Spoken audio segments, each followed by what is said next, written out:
জয় ঠাকুর। শ্রী শ্রী রামকৃষ্ণ পুঁথি চতুর্থ খণ্ডের অন্তর্গত শ্যামাপদ ন্যায় বাগীশের দর্পচূর্ণ এই অধ্যায় থেকে আজ আমরা চতুর্থ দিন পাঠ করছি। পর্ব 756, পৃষ্ঠা সংখ্যা 490 এর শেষ অর্ধেক থেকে 491 এর অর্ধেক পর্যন্ত।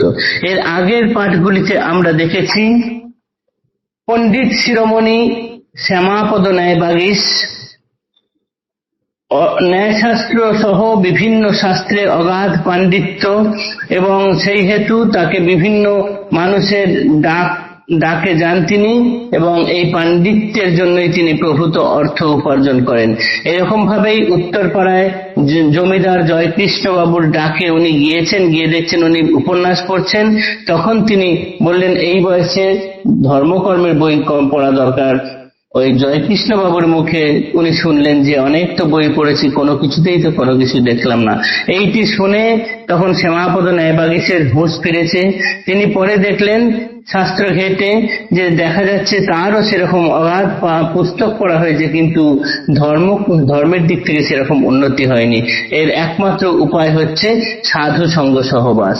কোথায় যাওয়া যায় না, উত্তরপাড়া থেকে খানিক দূরেই উনি নাম শুনেছেন গঙ্গা তীরে দক্ষিণেশ্বরে যে মন্দির পেয়েছে, নতুন কালী মন্দির, সেখানে পরমহংস নামে একজন আছেন, তার কাছে গেলে পরে কাজ হতে পারে। তাই তিনি সেখানে এসেছেন।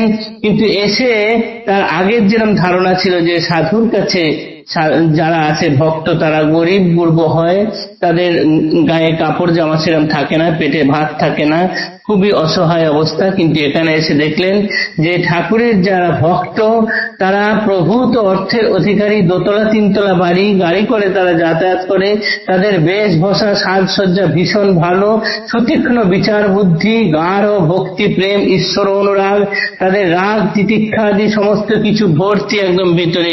বাইরে থেকে দেখলে কিছুই বোঝা যায় না, যেন ফল্গু নদীর মতো।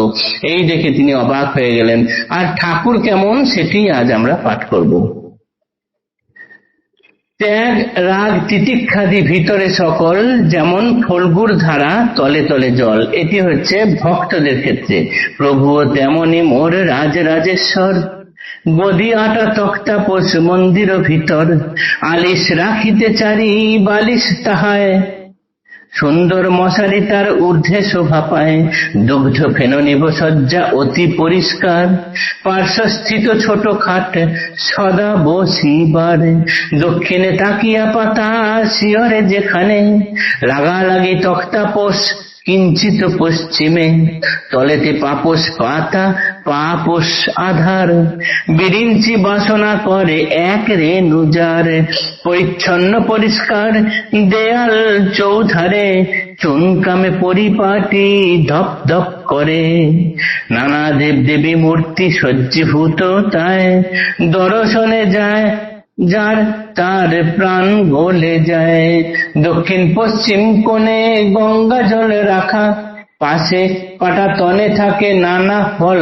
তোলা, দক্ষিণ পশ্চিমে কোণে গঙ্গা জল জ্বালা, পাশে পাটা তনে থাকে নানা ফল তোলা, স্বল্প মূল্য জলপাত্র অতি পরিষ্কার, পূর্বাঞ্চলে আলনা দুলে বস্ত্র রাখিবার, এক ধারে মিষ্টি মন্ডা খাদ্য নানা জাতি, শিকায় হাড়িতে তোলা থাকে দিবারাতি, নীতি নীতি ব্যবহারে যাহা প্রয়োজন, বিশেষ বিশেষ স্থানে রহে আয়োজন, দেয়ালের গায়ে ঠাঁই হুঁকা রাখিবার, সজ্জীভূত মুখে নল বকুল পাতার, ধূমপানে প্রিয় প্রভু কখনোই নন, প্রভু টানা একবার শিশুর মতন, নেশা মাত্রে প্রভু দেবে বড় অসন্তোষ, বলিতেন তামাকেতে নাহি কোন দোষ, যে যে বস্তু শ্রী প্রভুর হয় ব্যবহার, অল্প মূল্য যাবতীয় কিন্তু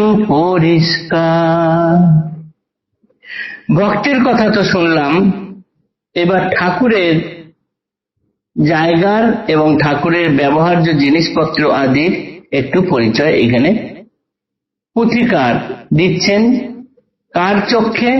শ্যামাপদ ন্যায় বাগীশের চক্ষে। শ্যামাপদ ন্যায় বাগীশ সেইখানে গিয়ে দেখলেন যে ভক্তদেরকে তো তিনি খুব উচ্চ অবস্থার দেখলেন, বড় লোক, খুব শ্রদ্ধা ভক্তি সম্পন্ন, জামা জুতো সব ভালো ভালো।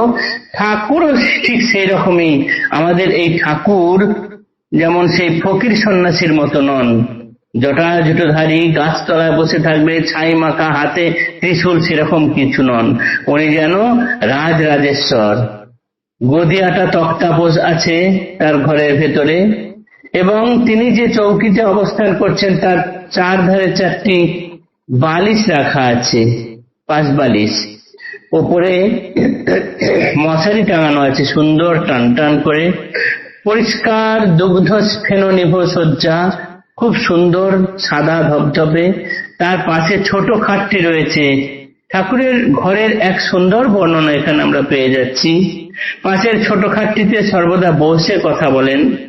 তার দক্ষিণ দিকে তাকিয়া পাতা আছে, অর্থাৎ ঠাকুরের মাথা যেখানে থাকবে সেখানে তাকিয়া পাতা আছে, এবং দুটো তক্তা পাশাপাশি লাগানো আছে পূব পশ্চিম দিক করে।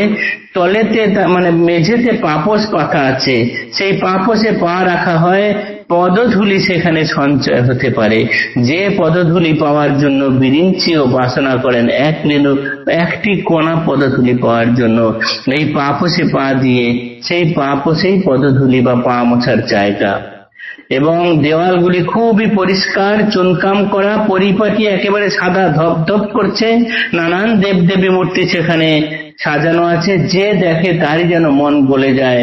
দক্ষিণ পশ্চিম কোণের দিকে গঙ্গা জলের জ্বালা আছে, তার পাশে পাটাতনে নানান ফল তোলা আছে।